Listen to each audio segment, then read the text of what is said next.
dernières années, les polices de glyphes sont de plus en plus utilisées. Ça offre de plus en plus de possibilités.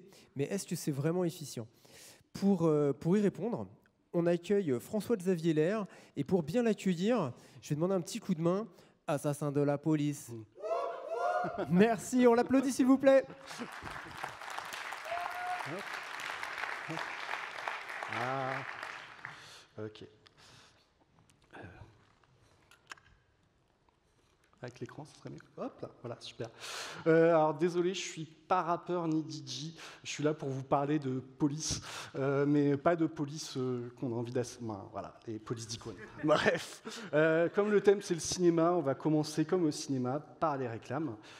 Donc j'ai la chance de bosser dans l'équipe accessibilité de OnePoint. Je fais des audits RGA, je fais de l'accompagnement à accessibilité, des formations, de l'intégration, du dev front. Bref, revenons à nos moutons. Les polices d'icônes. Les polices d'icônes, c'est quoi? C'est une technique qui permet d'insérer des pictos dans les sites en utilisant une police de caractères. Donc normalement, une police de caractères, c'est ça, ça sert à afficher des caractères et des symboles. Mais là, en fait, on va détourner le truc pour afficher des icônes à la place. Et vous allez me demander, pourquoi? Alors, pour répondre à cette question, il faut que je fasse un petit retour en arrière, retour vers le futur. Quand j'ai commencé à développer des sites web, on n'avait que des images JPEG ou GIF, voire même pour les moins bons d'entre nous, on utilisait des BMP. Bref, c'était des formats d'images qui n'étaient pas vectoriels. Donc si on voulait afficher une petite image et une grosse image, on était obligé d'avoir deux images. Si on voulait gérer des effets de hover, on était obligé d'avoir deux images.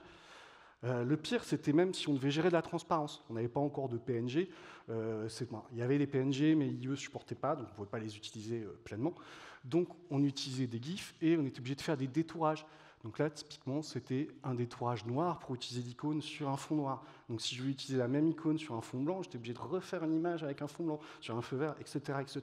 Donc on se retrouvait avec plein d'images et c'était super galère à gérer. C'était la préhistoire. Mais bon, on avait quand même des idées, ça posait d'utiliser plein d'images, ça posait aussi des problèmes, parce qu'à l'époque, il n'y avait pas HTTP2, donc ça faisait plein de requêtes, c'était pas très bon pour les performances. Donc on utilisait des sprites d'images. Là, vous avez des petites captures de petits sites, vous connaissez peut-être. Bref, c'est des captures tirées d'un article d'Alsa Création de l'époque. Et donc c'était quoi le principe des sprites d'images? C'est qu'on prenait une grosse image, on mettait toutes les images dont on avait besoin dedans, on faisait un petit bloc de la taille d'une image à afficher, et derrière, on bougeait notre image pour afficher juste l'image dont on avait besoin avec background position. Vous allez me dire, c'est génial, non? En fait, non, c'était l'horreur. Pour peu que, dès que vous aviez à rajouter des images, c'était la galère. Pour peu que vous rajoutiez une image qui ne faisait pas la taille de la précédente, ça vous décalait tous vos points. Bref, c'était l'horreur à gérer. Donc du coup, quand vers 2013, il y a les polices d'images qui sont arrivées, ça a été popularisé notamment par Bootstrap qui utilisait FontAwesome, ça a été génial, quoi. Ça a été la révolution. Vu la galère dans laquelle on était, là on avait un seul fichier à charger, donc plus besoin de sprite, on avait des images vectorielles, et en plus on pouvait gérer tout ça avec CSS, changer la taille, les couleurs, bref, c'était top. C'était tellement top que 10 ans après, en 2023, c'est majoritairement encore la technique qui est utilisée pour afficher des images. Mais la question que je vous pose, c'est est-ce que les polices de glyphes, c'est Superman ou c'est Homelander? Parce que utiliser des polices de glyphes, ça ne va pas sans plein de problèmes. Le premier, vous pouvez voir si vous utilisez, si vous regardez le site de la Cité des Congrès qui nous accueille aujourd'hui, en diminuant la vitesse de votre connexion, ou même si vous avez un opérateur pourri, vous verrez apparaître des petits artefacts là. C'est quoi ces petits artefacts?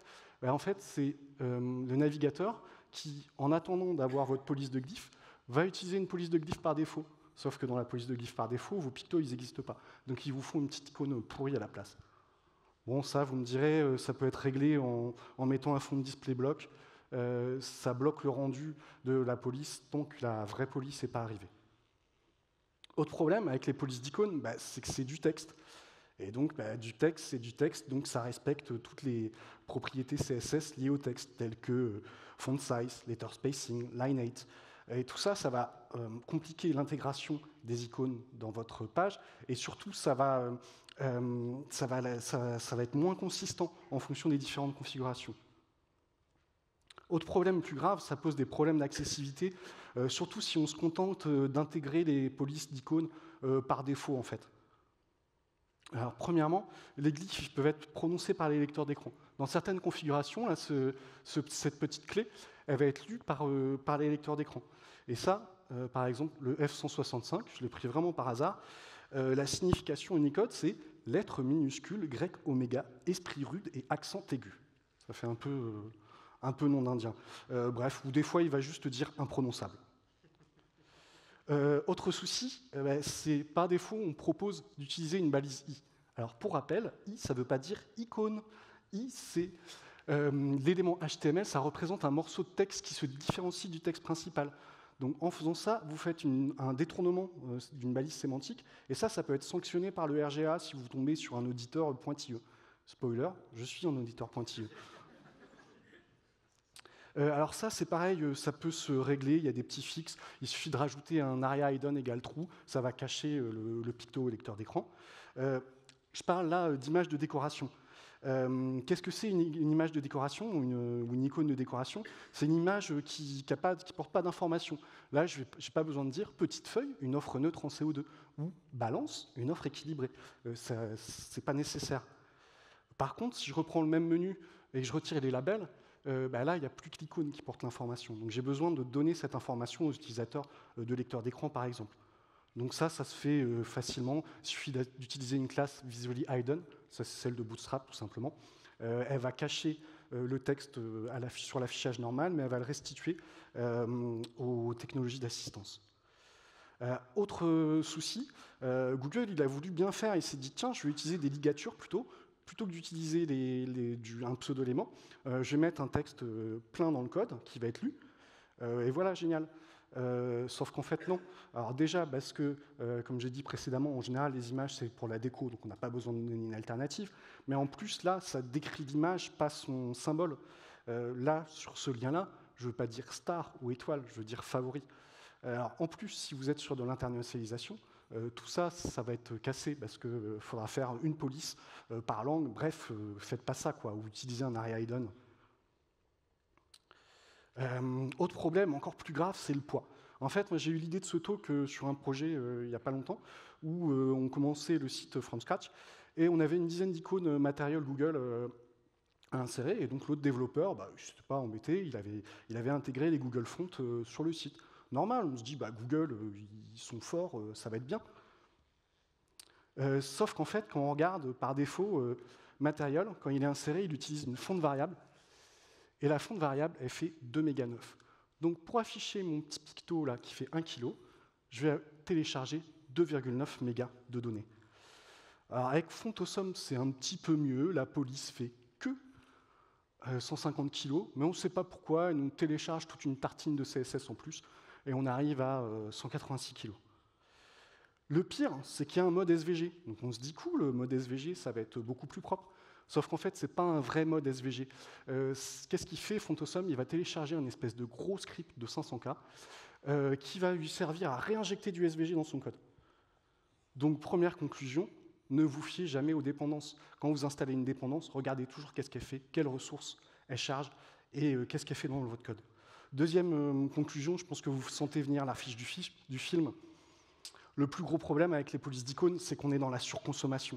À la fin de mon projet, il y avait juste 22 icônes utilisées, ça faisait 26K. Donc avec les implémentations qu'on a vues avant, ça faisait au mieux 9 fois plus de données, au pire 110 fois plus. Vous n'aurez jamais besoin d'utiliser les 3000 icônes de matériel ou les 1390 de Fontosum, surtout le petit caca ou le bong, sauf si vous êtes un site illégal. Bref, en faisant ça, vous chargez des ressources pour rien. Et ça, c'est mauvais pour les performances et puis pour l'éco-conception aussi. Alors, pour peu qu'on vous ait fait une super maquette avec des polices externes pour les titres, pour les caractères, vous vous retrouvez facilement à 2-3 mégas, rien que pour les polices et les icônes.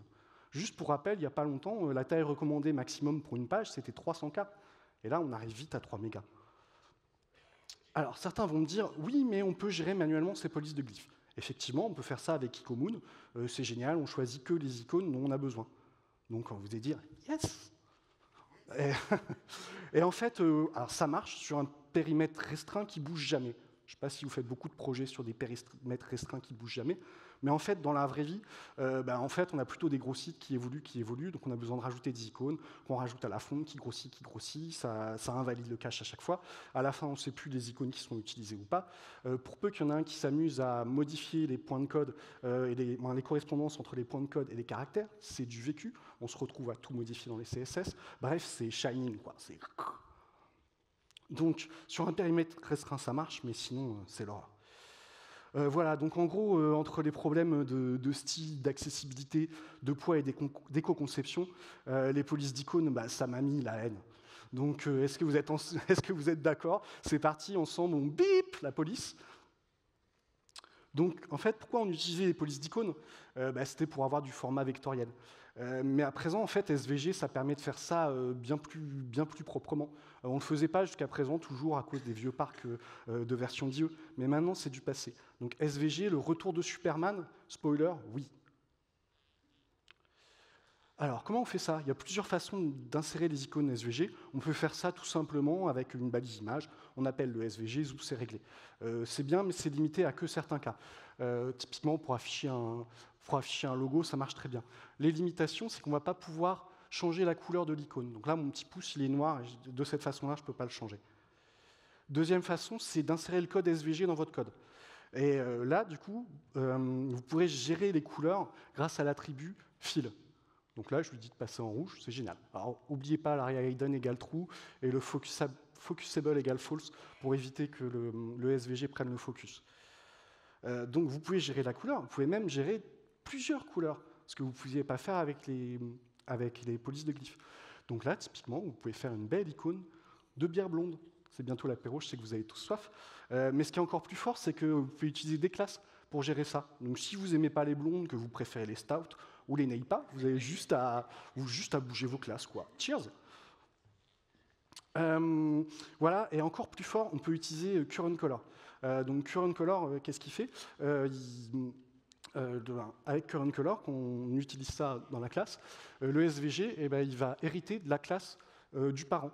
Donc là, j'ai défini mon bouton pour, passer en vert sur le hover, et le SVG suit tout ça. J'ai rien à faire, je peux gérer mes couleurs. C'est génial. SVG, c'est aussi le retour des sprites. Mais sauf que là, c'est beaucoup plus simple qu'avec la version précédente. Là, il suffit de faire un gros SVG dans lequel on met tous les SVG dont on a besoin, avec un petit ID pour les instancier. Et après, dans notre code, on utilise la balise use et on adresse l'image dont on a besoin, un peu comme des angles de page classiques, en fait. C'est assez simple. D'ailleurs, tout à l'heure, je critiquais un peu Fontosum, mais finalement, ils ont des versions propres. Si on regarde sur leur dépôt, ils proposent des sprites tout près avec leurs icônes, et ils ont aussi toutes leurs SVG à l'unité qu'on peut récupérer. Alors, donc, je ne suis toujours pas fan des sprites pour les raisons expliquées précédemment, mais dans certains contextes, ça peut être intéressant d'utiliser ça comme ça. Enfin, la dernière façon d'insérer les SVG, c'est via CSS. Et donc c'est intéressant parce que ça se rapproche vraiment des méthodes habituelles auxquelles on est habitué avec les polices de glyphes. Donc comment on fait ça? On peut faire ça avec un SVG externe. Ça a les mêmes limitations que d'utiliser une balise image. Donc on ne peut pas changer la couleur. Là, ça ne fonctionne pas. Donc à utiliser pour des logos, des images de décoration, des choses comme ça. Deuxième façon, on peut mettre ça directement en inline et passer le code de son SVG directement dans un URL. On passe ça et ça fonctionne. On peut gérer la couleur avec l'attribut fil. Alors juste petite précision, avant il fallait URL encoder tout ça. Maintenant il n'y a plus besoin, il y a juste besoin d'URL encoder le hash par %23 si vous avez besoin. Là, c'est un petit exemple tout simple, mais quand on utilise ça, on met ça plutôt dans un custom properties. On gère toutes nos images dans un custom property qu'on appelle après avec var dans nos pages. Donc, c'est très pratique. Dernière façon, j'avais des effets spéciaux, j'ai oublié de sortir. Tchac, c'est le DevFest, donc je vais sortir mon fond vert. Hop. Donc la dernière tactique, c'est d'utiliser le masque. Alors j'ai fait des petits trucs parce que le masque c'est un peu contre-intuitif. Quand on utilise masque, on prend une image, donc là j'ai une image de Picto, et en fait on l'utilise comme une background image, et le noir va laisser passer le fond, le transparent va le cacher. Donc le noir va laisser passer le fond, le transparent va le cacher. Attention, effet spécial, voilà. Et donc comme ça, si j'arrive à retrouver mon truc, hop là, ma petite icône, elle fonctionne. Donc les masques, c'est splendide. Voilà. Donc avant de nous quitter, n'oubliez pas d'optimiser vos SVG, hein, bien sûr, parce que souvent quand on les prend des librairies ou à droite à gauche, elles sont un peu pleines de choses qui ne sont pas nécessaires. Elles sont un peu en surpoids, toujours comme mon hamburger. Donc vous pouvez utiliser là en lien, il y a un petit lien vers le site de Jack Archibald qui fait ça très très bien. Pour conclure, en résumé, bip la police, pardon. Faites attention à vos dépendances, regardez toujours ce qu'elles font, et puis SVG Rocks. Voilà, c'est tout.